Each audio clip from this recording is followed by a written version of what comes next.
Hello and welcome to Course Like Your Car Brochure channel, and in today's episode, well, not really a car brochure but a van brochure with this Morris J2.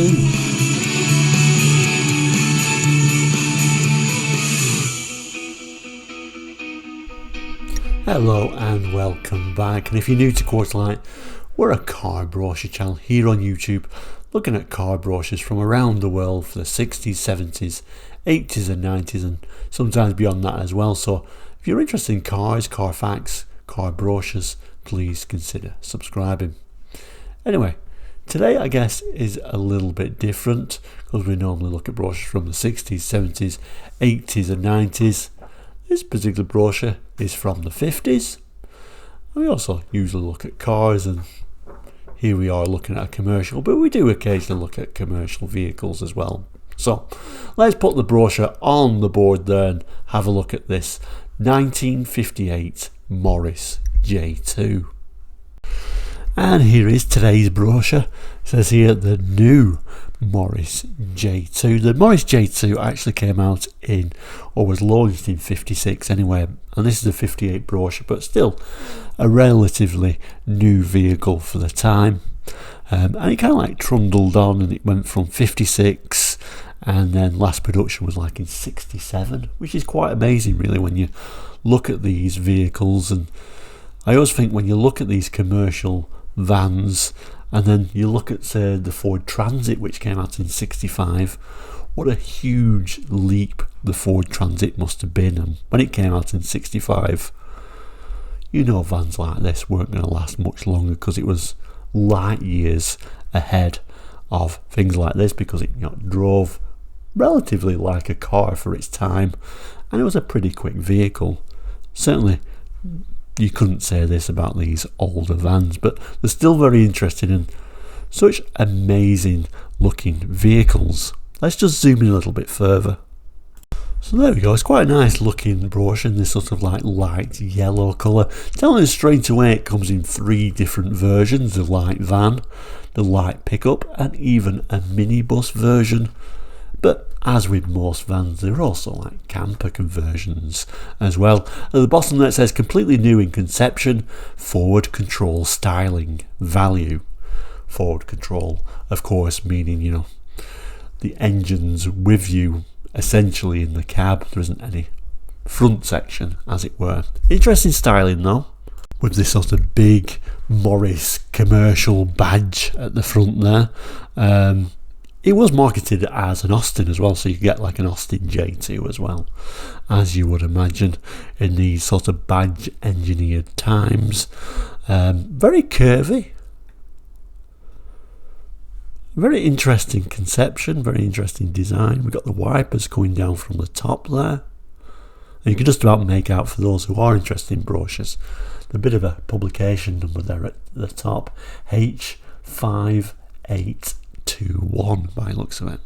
But if we turn to the back page, we get a bit of a dealer stamp there. It's like G.R. Smith Pontefract Limited. It looks like Motor and Agricultural Engineers, more of a sort of a commercial dealer there by the looks of it, and that very simple telephone number, and then proudly showing that nice sort of BMC ribbon. If I just move the camera down a little bit though, we can see the date, those codes at the end, 358, meaning March 1958. So I've moved back to the front page, as you can see, so let's have a look inside the brochure and see what we can learn about these unusual vans. So the first page introduces to the first of those variants, and obviously the most common, the light van version. We'll start with this text at the top here, and then we'll kind of like look through some of these interesting features, sliding doors, etc. It tells us modern in styling, performance and economy, the Morris J2 light van, light pickup and minibus bring more special features than any similar vehicle in the low price field, and for sheer value they are unequalled. Safety is emphasised throughout their construction. Capacity is greater than before.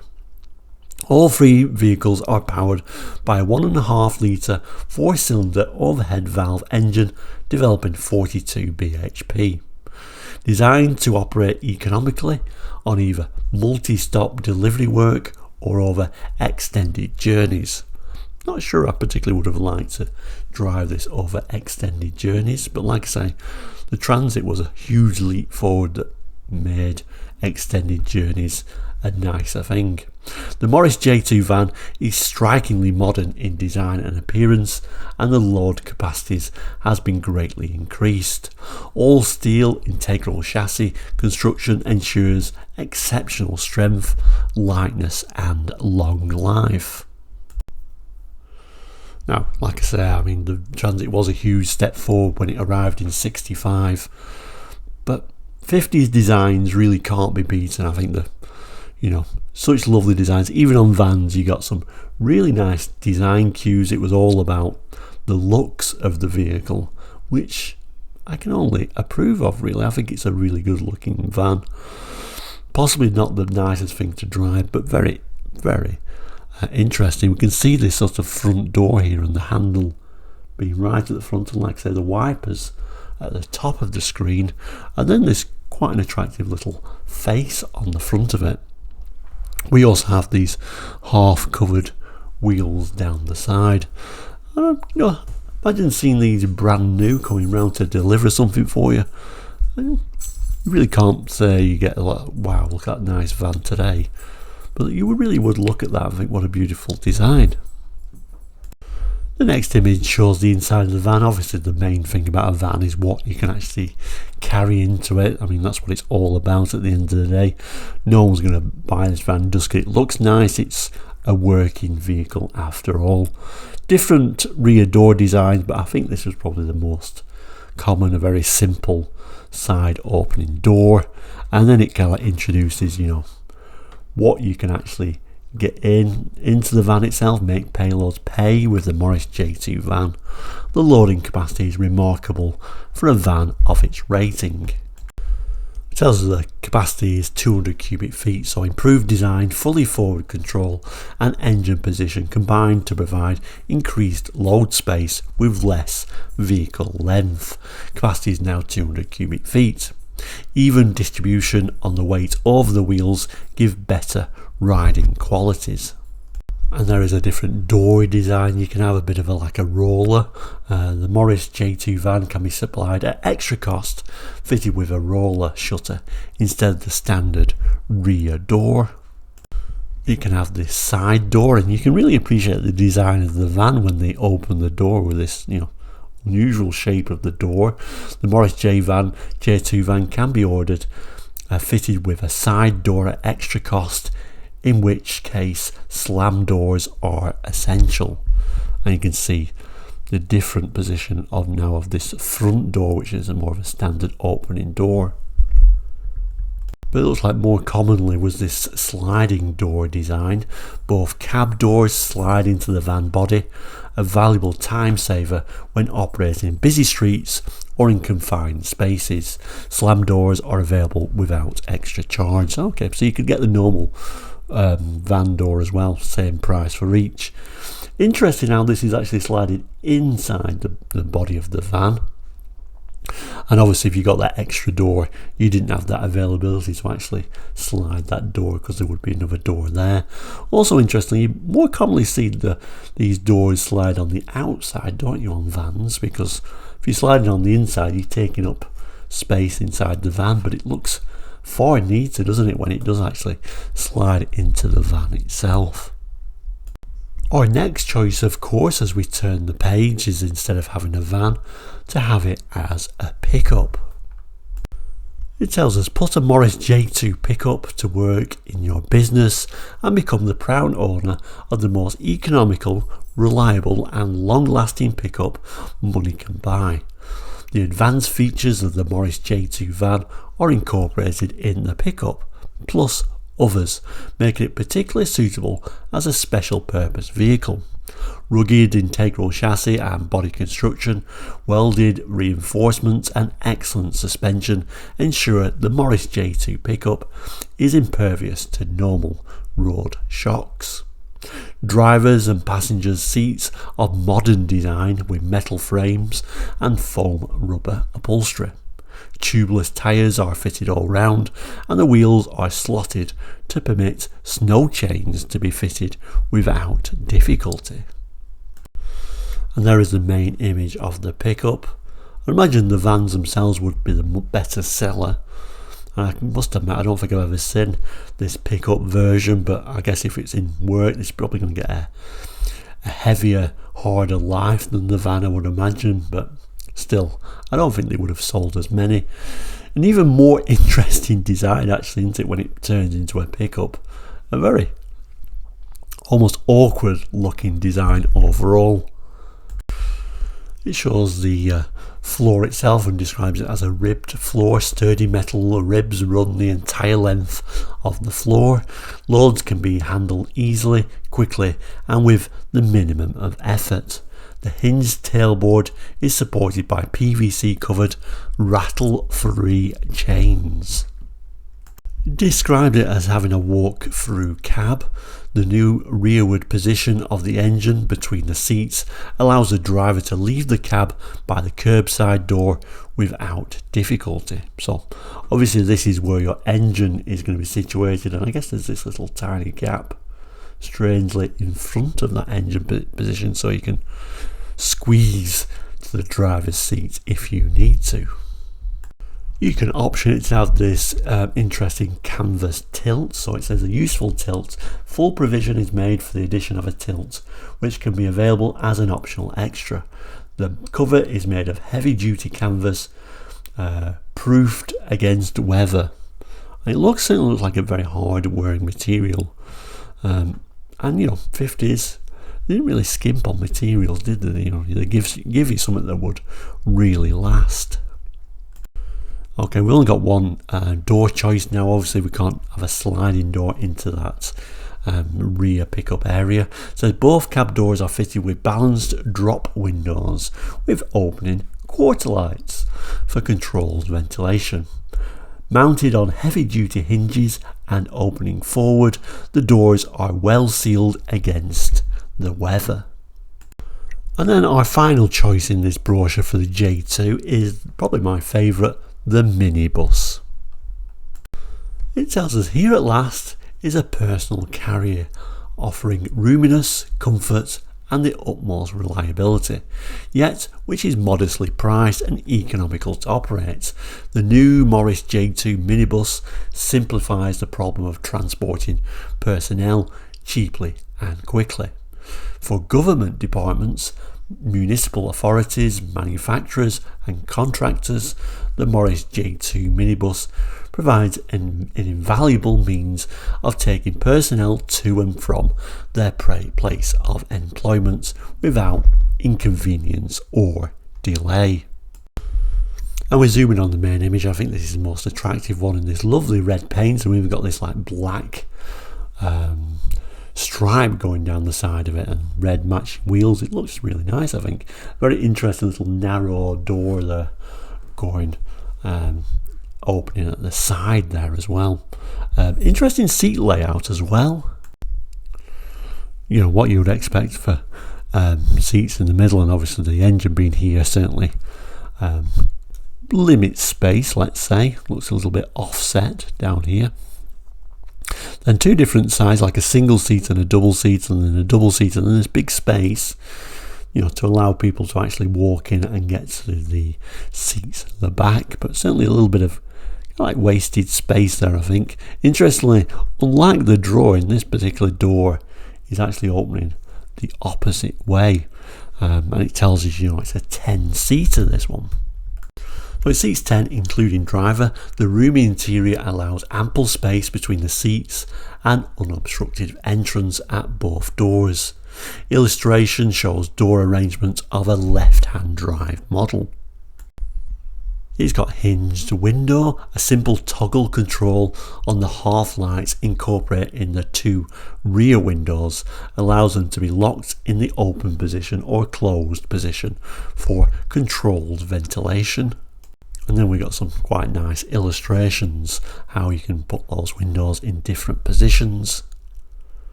A look at the seat design. So metal seats upholstered with foam rubber covered with maroon leather cloth ensure comfortable travel, and I'm sure a maroon leather cloth actually look quite nice on these vans. And it also gives you the option to this even more unusual seating position with old people going down the sides there. So it's called the utility seating plan. An alternative seating arrangement is available, accommodating 13 people, including the driver. The illustration shows the door and seating arrangement for the right-hand drive model. Under certain circumstances, the 13-seater minibus is exempt from purchase tax on the home market. For purposes of insulation and sound absorption, the roof of the Morris J2 minibus is lined with bituminous millboard. Now it's introduced all the versions, we got a little bit more of an overview of some of the features of these wonderful vans. Says at the top there, easier, safer to drive, helps to get more work done. So let's go through some of these features. First of all, I've got to really admire these pictures.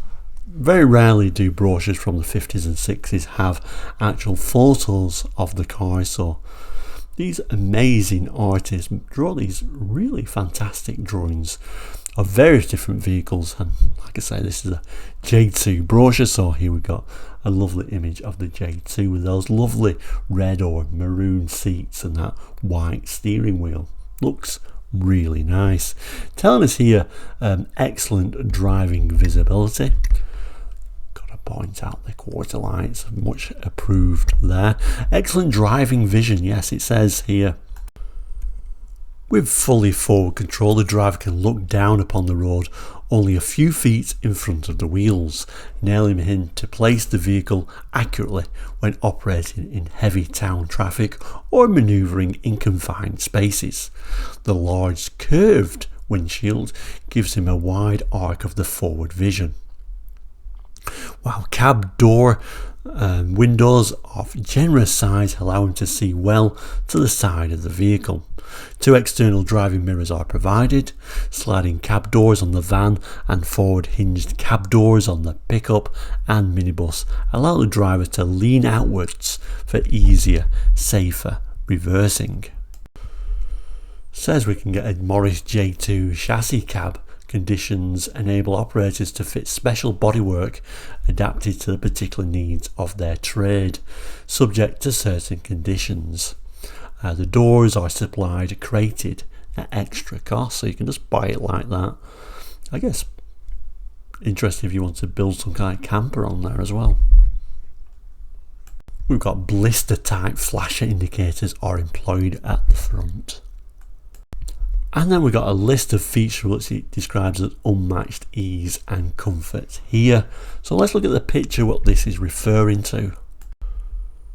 There we go. So number 1 is referring to the new engine position between the seats. And like I say, it's set back a bit so you can kind of like squeeze around. Number 2 I think is down a little bit. There is number 2. And number 2 is referring to entrance forward of the wheel arches, so easy to get in, I guess.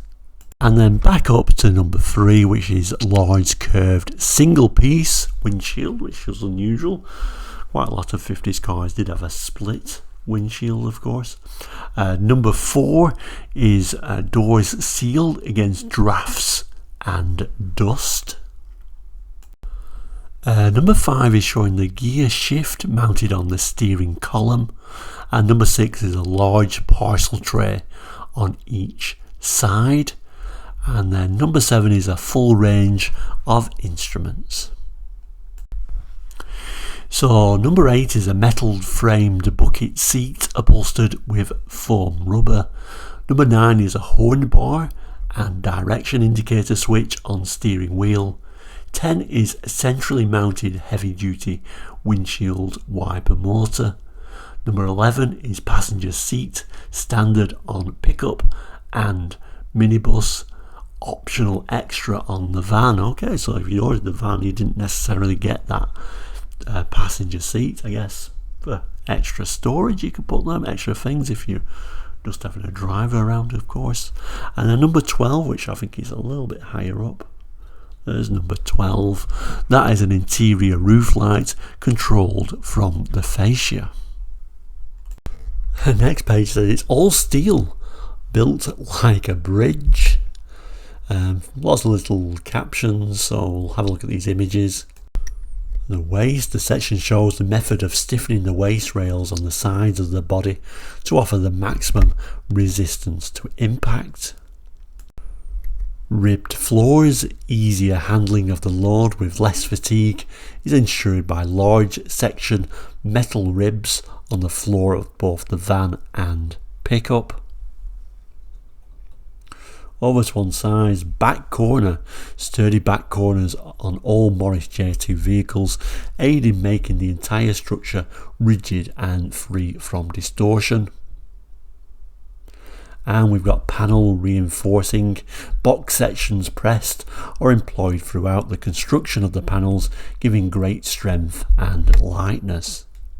At the bottom of the page it's talking about the safety, so move loads fast in safety. So brakes, oversized internal expanding hydraulic brakes of 10-inch diameter at front and rear aids the safety of the Morris J2 vehicles. We've got riding, so long leaf springs with rubber buffers and hydraulic shock absorbers at both front and rear ensures smooth riding qualities. And manoeuvrability, short overall length, fully forward control and excellent all-round visibility make J2 vehicles especially easy to manoeuvre.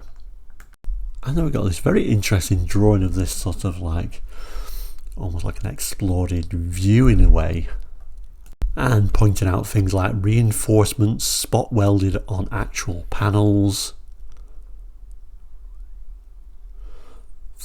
fully forward control with new engine position, cab entrance forward of the front wheels, doors are outside the wheel arches, floors ribbed for easier loading and unloading, box section all round for extra strength, and then reinforced panel and waist mouldings to add strength, and sturdy back corner members increased rigidity. So really quite a lot of detail in this little brochure, and I think people in the 50s really like to see that. And then another page, more little details. This is kind of the last page before we get to the specifications, but certainly a lot of details in what is a commercial vehicle. Tells it's roomy, rugged and packed with money-saving features. So a nice little drawing of this 1489cc overhead valve engine. So the power unit has been especially designed to provide maximum economy and reliability for either multi-stop work or long distance operation. Compact but providing plenty of power with ample reserve, the 4-cylinder overhead valve engine develops 42 bhp at 4000 rpm. A 4-speed gearbox is employed with synchromesh on all gears except first and reverse, which is pretty good for the time actually. Particular care has been taken to ensure that all hot air and fumes are dispersed beneath the vehicle and away from the interior of the body. The cowl top itself is sealed and is provided with a double skin between which cool air is circulated from the front of the radiator. And then showing some of the features of this with it's saying 4-cylinder overhead valve engine, high compression ratio, 4-speed gearbox, free bearing counterbalance crankshaft, valve oil seals fitted, clutch hydraulically actuated, combined oil bath cleaner and silencer, free bearing camshaft, 12 volt coil ignition system, Solex horizontal carburetor, detachable cylinder head and a 6-bladed fan. And look at that very simple steering wheel for added safety and greater ease of handling. The homebar and self-cancelling direction indicator switch are mounted on a 2-spoke spring steering wheel. The gear shift is mounted on the steering column. Headlights, safe, adequate lighting, so I don't know how good them lights are, I'm going to say poor, is given by double filament dip beam headlamps or headlights. Built-in reflectors in the parking lights provide a useful safeguard in case of breakage of the bulbs. And then we've got the driver's seat. It says metal frame for durability and upholstered with foam rubber for comfort. The driver's seat is smartly trimmed in hard-wearing maroon vinide. Tell us about the increased payload. A new setback position of the engine, which is located between the front of the seating and the bulkhead, gives maximum payload space when combining the advantages of both normal and forward control. And at the bottom there it says the normal vehicle. The dotted line indicates the outline of a conventional vehicle with external wings. And then the back pages, so we've got principal dimensions, which really I never really show on these little videos, to be honest with you, because they're far too complicated to actually look at. We've got specifications there as well, extremely wordy specifications, it has to be said. 50s brochures really go into a lot of detail, and I think we've spent quite a lot of time looking at the specifications in the engine anyway, so I don't think we really need to spend too much time on that. There are some little bits of interesting things on here, however, things like general equipment. So you got a toolkit, starting handle, jack and handle, wheel brace, hub cap remover, oil gun, 2 driving mirrors, 2 license holders, dual arm electric windshield wipers and hubcaps. And it talks about the road speeds at 1000 RPM of the engine. So first 3.53 miles per hour, second 5.78 miles per hour, third 9.33 miles per hour, fourth 13.9 miles per hour. Why you need to know that, I'm not entirely sure, but they really go into a lot of detail, and I just wanted to show how much detail these specifications in these older brochures really are. And then we've got authorised extras, so we can have a heater and a demister as an optional extra. A mate's seat on van, i.e. your passenger seat, standard on the pickup and minibus and all export vehicles. Spare wheel and tyre is an authorised extra. Sun visors, 1 visor standard for export, so it looks like you didn't get any sort of sun visors at all unless you asked for them, but you can quite nicely ask for a radio, which on a 50s van would be extremely rare. And then we turn to the back page once again, in the end we have this very tiny print for the conditions of the warranty and all the ways they can actually get out of the warranty, I guess. And then we get some addresses. So the Morris Commercial Cars Limited, Adderley Park, Birmingham 8. A little bit there of the telephone number there as well, and like I say, at the bottom here is the date stamp. So printed in England by Newfield Press Limited, Cowley, Oxford, dated March 58, and of course that little bit of a dealer stamp that we saw at the start of the brochure. So there we go, the all new Morris Type J2. Are you going to order one of these for your little business? I think they're really nice designed vehicles, and I'm sure very well made in the 50s for what they are. And in fact, you can even put a radio in it. Really surprised me, actually. Available as a light van, light pickup and minibus that we saw there. I think I really quite fancy that minibus, actually. Thank you so much for watching today. If you remember these vans, of course, jot it in the comments. Always very interesting to read. So there we go. If you haven't done it already, please consider subscribing. It really does help the channel, and most importantly, is completely free. I've also added a couple of extra videos if you've got time to watch in those squares. Just click on that, it'll take you to one of the other videos. Once again, thank you so much for watching. Take care and goodbye.